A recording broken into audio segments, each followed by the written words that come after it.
За өнөөдөр дэлхийн хэвлэлийн эрхчлөөний бүгдийг тохиолдуулаад информац ирсэн нийт сэтгүүлчдэд баярын хүргэе. За 5 сарын 1-нд Монголын төрөмс байгууллагын үндэсний зөвлөлтөж хангалтаар уулзалтыг уулзалт болж өнгөрлөө. Энэхүү уулзалтаар Болоочгүй Монгол хөдөлгөөнд одоо нэгдэн орсон Монголын залуучуудын холбоо, Монголын үйлдвэршлийн ажлуулагч эзэдийн холбоо, за дээрээс нь Монголын сэтгүүлчдийн нэгдсэн хөвлөл, за иргэдийн альянс төв, Дархан Монгол ногоон нэгдэл, гэх мэтлэнгийн өөрөлдөл идэвхтэй үйл ажиллагаа явуулдаг Монголын төрөмс байгууллагууд нийт сонгуульд оролцох гэж бүртгүүлсэн улс төрийн намууд болоод үйлчлүүдэд хандаж уриалга гаргасан байж байгаа. Энэхүү уриалгыг бид өнөөдөр бас бүх сонгуульд оролцож байгаа үйлчлүүдэд албаасаа хүргүүлжээ. Энэхүү уриалгын одоо гол агуулгыг өнөөдөр мэдээллийн хэрэгслээр дамжуулж одоо олон нийтэд хүргэхээр энэхүү урлагийг зохион байгуулж байна. За өнөөдрийн хууль манай ажиллагч эзэдийн холбооны ерөнхийлөгч Ганбаатар байна. За үйлдвэршлийн хөвлөлийг төлөөлж манай үйлдвэршлийн хөвлөлийн одоо Нямдаваа, за иргэдийн альянс төвийн одоо зохицуулагч захирал Занаагвай, за Богос төрөмс байгууллагын захирал Игамодлон, за Дархан Монгол ногооны нэгдлийн одоо захирал манай Дашнаар хүрэлцэн ирсэн байна. За ингээд энэхүү уриалгыг хаалттай уншиж танилцуулъя. Улсын хурал болон орон нутгийн сонгуульд оролцох нам нийслэлийн дарга нарт уриалга. Монголын залуучуудын холбоо 5 дугаар их хурлаараа улсын хурал иргэдийн төлөөлөгчдийн хуралд сонгож болохгүй этгээдийн хар загсаар дэмжиж сонгох хүмүүсийн цагаан жагсаалт гаргаж төрийн жолоо хахах хариуцлагын шалгуур усыг улам өндөрсөхийн төлөө ажиллаад нэг бүтэн жил болж байна. Энэ хугацаанд Болоочгүй Монгол үндэсний чөлөөлөх хөдөлгөөн болон өргөжин тэлж, иргэд олон нийтийн дэмжлэгийг хүлээж, иргэдийг сонголтоо эвлэлтэн хамгийн их үнэн мэдээлэлээр хангасан, хуулийн засаглалыг дэмжсэн үйл хэрэг болоод байна. Бид үндэсний төрөмс байгууллагуудтай хамтарсан энэхүү хөдөлгөөнөөрөө иргэний асуудлыг төрийн асуудал болгох сав тусламжийн төлөөлөл, шударга ёс зүйтэй ажиллах хариуцлагатай хүмүүсийг нэр дэвшүүлж дэмжиж ажиллахаар шийдсэн билээ. Болоочгүй Монгол үндэсний чөлөөлөх хөдөлгөөний хүрээнд олон нийтийн оролцоотой хийсэн чуулга уулзалтуудаас энэ удаагийн бүх шатны сонгуульд нэр цэвэр, хар улмөргүй, цэг шударга улс төрчдийг сонгох хүсэлтэй байгаа нэгэнд ил байна. Ийм иргэдийн санал тулгуурлан гаргасан 1992 оноос өнөө хүртэл үйлчлэгдсэн 100 хар үйл явдлыг санаачлан хэрэгжүүлээгүй, нэр холбогдоогүй улс төрчдийг энэ удаагийн улсын хурал болон орон нутгийн сонгуульд нэр дэвшүүлэхийг бид танай намд уриалж байна.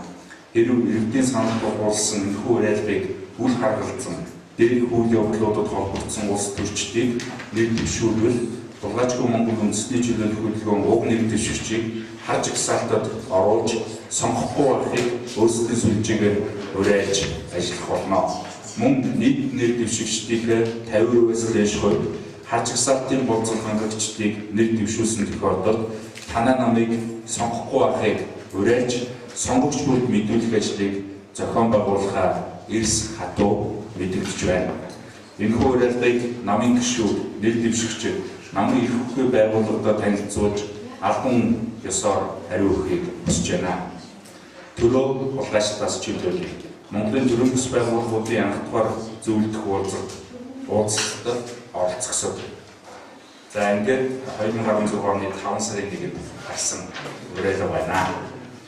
За энэхүү уриалгыг одоо дарахын өмнө бид бас Монголын залуучуудын холбоо, Болоочгүй Монгол хөдөлгөөний зүгээс Монголын нийт төрөмс байгууллагуудтай бас уриалга гаргасан байж байгаа. Нэгдэх тухай.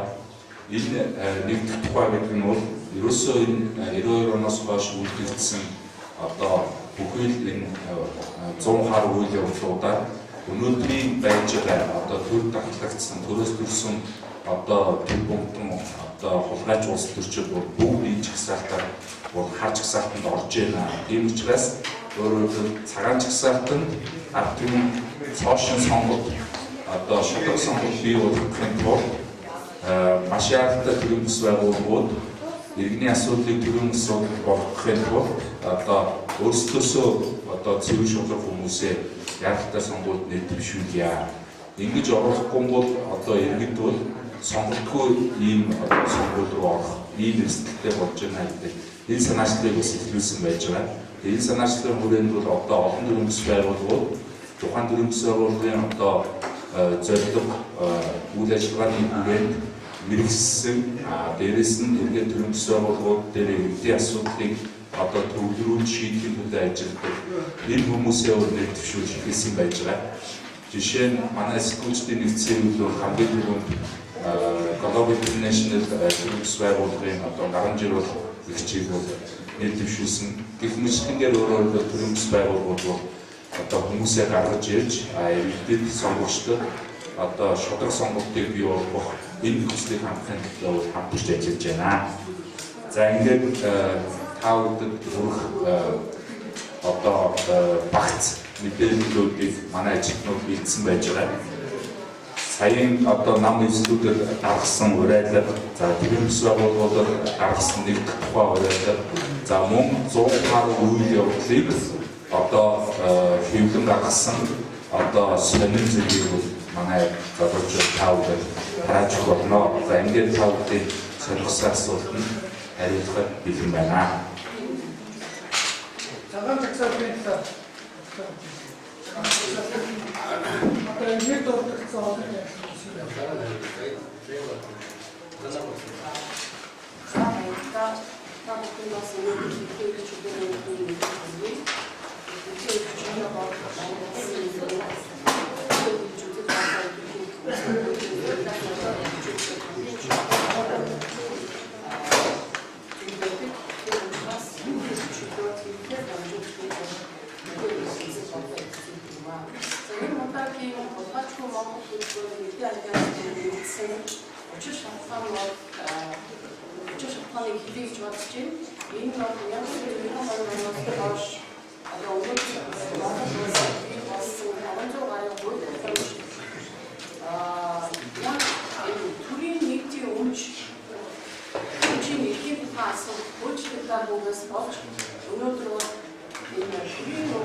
үүнийг дагаад бол манай улс бол төрийн нийтийн өмчийн тухай хуулийг гаргах ёстой байсан.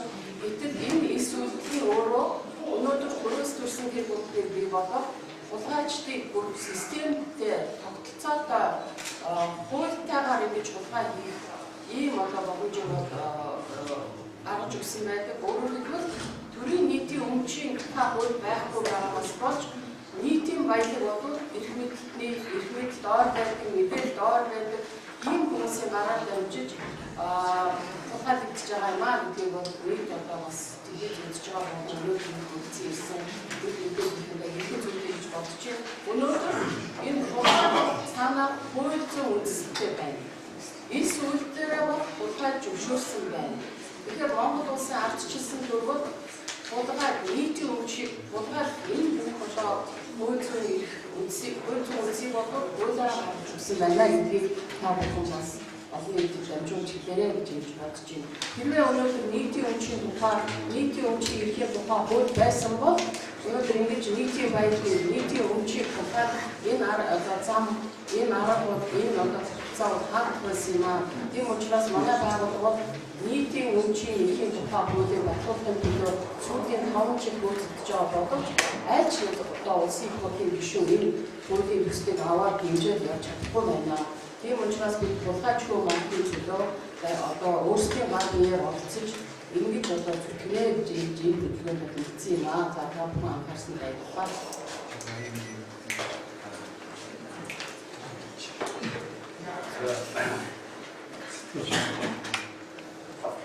энэ хорон төлөөс сэтгэлтэй 그래서 이는 도리 бус байгууллагууд өнгөрсөн 5 сарын 1-нд суулгаараа энэ одоо сонгуулийн ажлыг шударга явуулсан сонгуулийн ажлын үр дүн бол Монгол улсын өвчин хэлбэр өсөл эргэлттэй шин залуу хүчин цэвэр хүмүүс араасаа гэсэн чиглэлээр хамтарч ажиллагааг нэгдэж ажиллагаа бодож шийд гаргасан. Бид нар өнөөдөр өөрөөсөө залуучуудын холбоонд оролцож энэ асуудлаараа бол бид нар хариуцлагын гэрээ байгуулсан. Өөрөөр хэлбэл төрийн бус байгууллагуудын цагаан нэр дэвшдэг дэвшил хөгжил явцдаа бол ямар нэгэн нам улс төрийн хүчин бүлгийн ихэнх үйлчлэхгүй зөв Монголын албаны төлөө зүтгэдэг хүмүүсийг сонгоход одоо шударгаар оролцож байгаа юм. Хариуцлагын гэрээ байгуулсан. Үүнийд одоо гарын өсөж зурсан явдал бол төрийн бус байгууллагуудын нэгж хариуцлагатай ажлыг одоо бүлэглэж байгаа юм зүйл болж байна. За одоо бол энэ 7 хоногийн 5 өдрөөс эхлээд намууд улсын хурал дэвших одоо гишүүдээ нэр дэвшигчтэй сонгож ирнэ. Яг энэ сонгох хүмүүс явцдаа одоо энэ төрийн бус байгууллагын эсрэгээс хараад явж байгаа энэ зөвлөмжийг харгалзаач. Аль бол нэр зүй Монгол улсын төлөө одоо шударгаар үзэж чадах шийд сэтгэлгээтэй одоо бидний хийж байгаа одоо энэ цагаан нэр дэвшигчтэй гаргахад анхаараач. Яг энэ үед одоо таныг анхаарч чадвал одоо ард түмэн таныг сонгож дэмжих байхаа гэж ингэж бид нар бодож байгаа. Энэ асуудлаар одоо намуудад хөрвүүлсэн одоо бидний ураад усад байгууллагууд хийж байгаа ураагуудыг анхаарал үзэж дэмжиж ажиллах бид найдаж байна.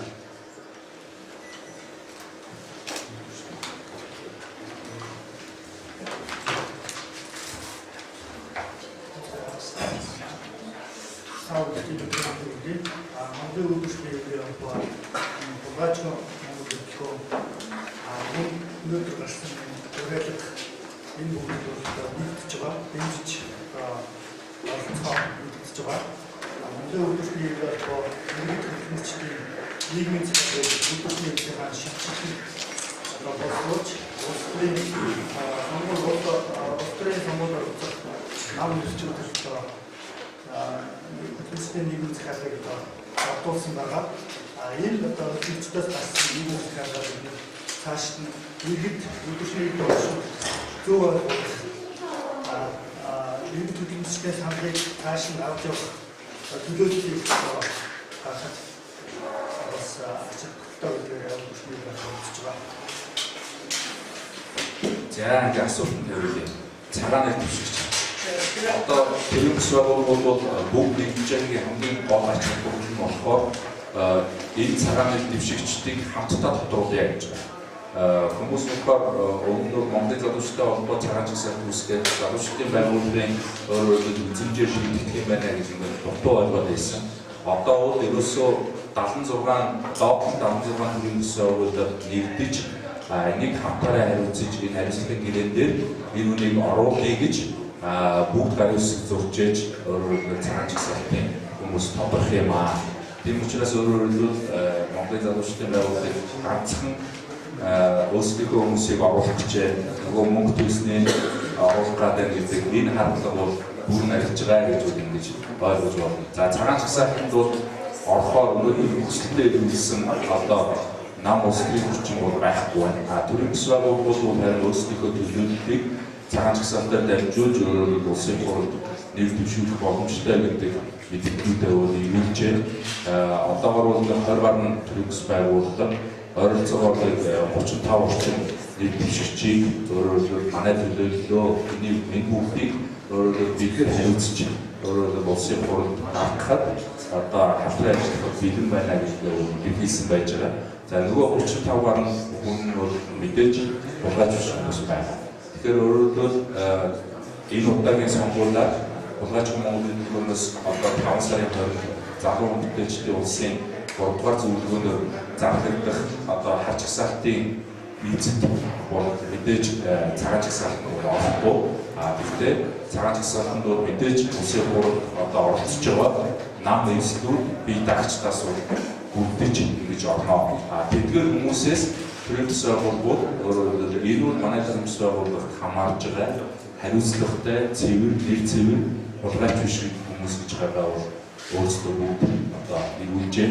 Тийм учраас бид нэр одоо цагаан жагсаалтын нэр дэвшигчдийг тодруулах ажлыг 6 сарын 11-нд үргэлжлүүлж хийн. Мэдээж хач жагсаалтаас одоо цагаан руу орох тухай асуудал байхгүй гэж үзэж байна.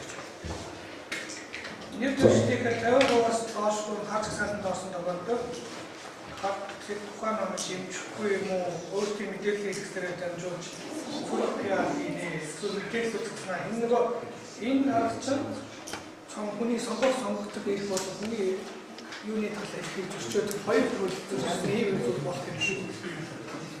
Энэ бүхэн бол өөрөө нэг ил болсон мэдээллийг бид нар олон нийтэд хүргэх тухай асуудал ярьж байгаа. Тэрнээс шүүл одоо бидний зохиосон хэрэгч гэдэг юм уу бидний өөрөөр зохиомол янз бүрийн бүтээлэг үнд бол байхгүй. Тухайн хүний хар одоо чагсаалтанд орж байгаа хүний 92-оос хойш хийсэн хар үйл явдлуудыг бид нар олон нийтэд таниулах ажлыг хийж байгаа. Тийм учраас өөрөөр хэлбэл энэ бол сонгогчдын зөв сонголт хийхэд нь сонгогчдын боловсрол руу чиглэсэн ийм үйл ажиллагаа.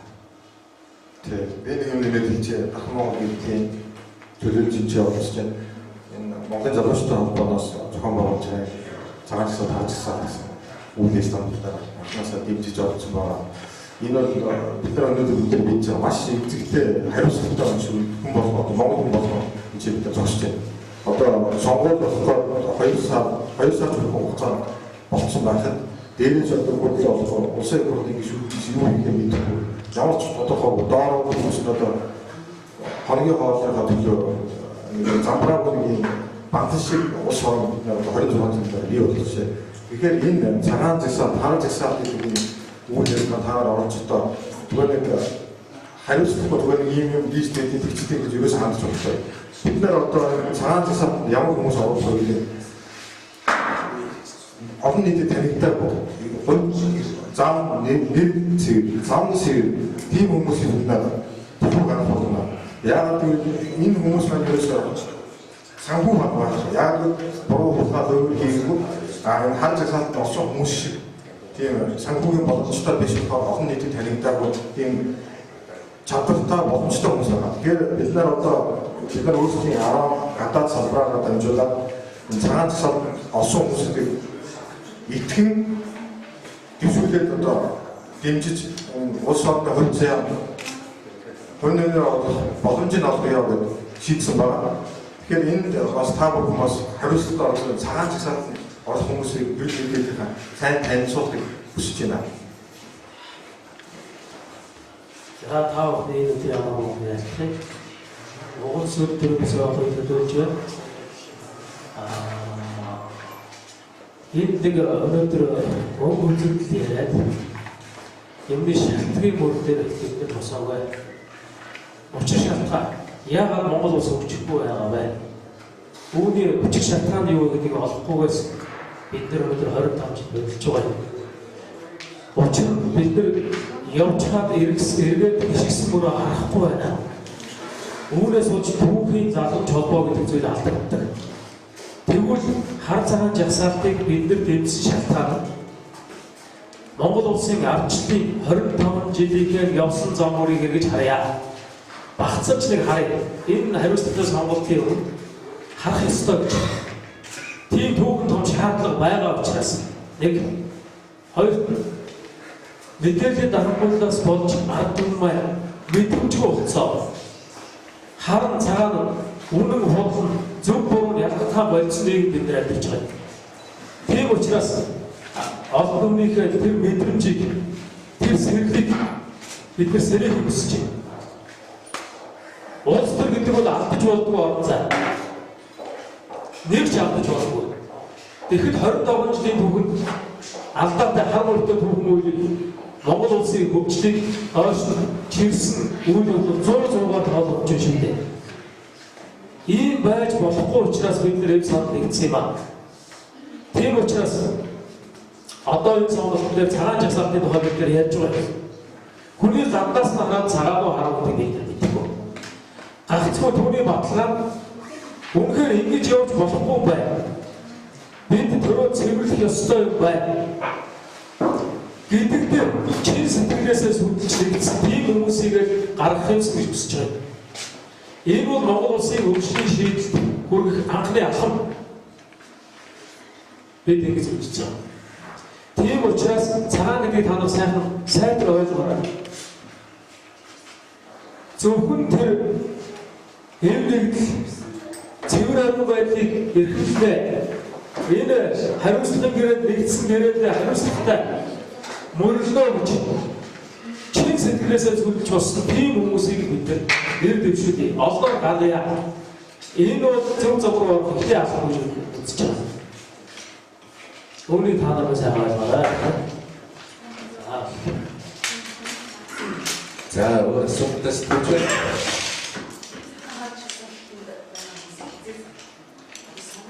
Хар жагсаалтыг бид нэр 5 сарын 20-нд зарлана. Цагаан жагсаалтыг бид нэр 6 сарын 11-нд зарлана. Одоо дахиад сонгуулийн хууль өөрчлөгдөхгүй тохиолдолд яг энэ хоногуд дээр бид нэр баталгаатай зарлаад явна. 5 сарын 20-нд бид нэр залуу мэдээлчдийн улсын 3 дугаар зөвлөгөөний зохион байгуулж байгаа. 89 оны 11 сард 2 дугаар зөвлөгөөний хуулийг бид зохион байгуулж ирсэн. Энэ зөвлөгөөнөөр өөрөөр бид нэр 92 оноос хойш одоо 100 гаруй үйл явдал толбогдсон хар улс төрчдгийг, хар бүртээ улс төрчдгийг зарлана.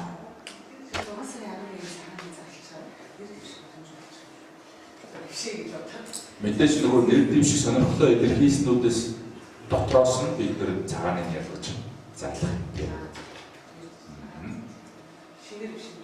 За хүрэлцэн ирсэн сэтгүүлчдэд баярлалаа. Тэгээд та бүдийг тэрхүү мэдээллийг сонгогчдод хүргэх ажилд өргөж дэмжиж тусалж байгаа. Одоо ялалаа. Баярлалаа.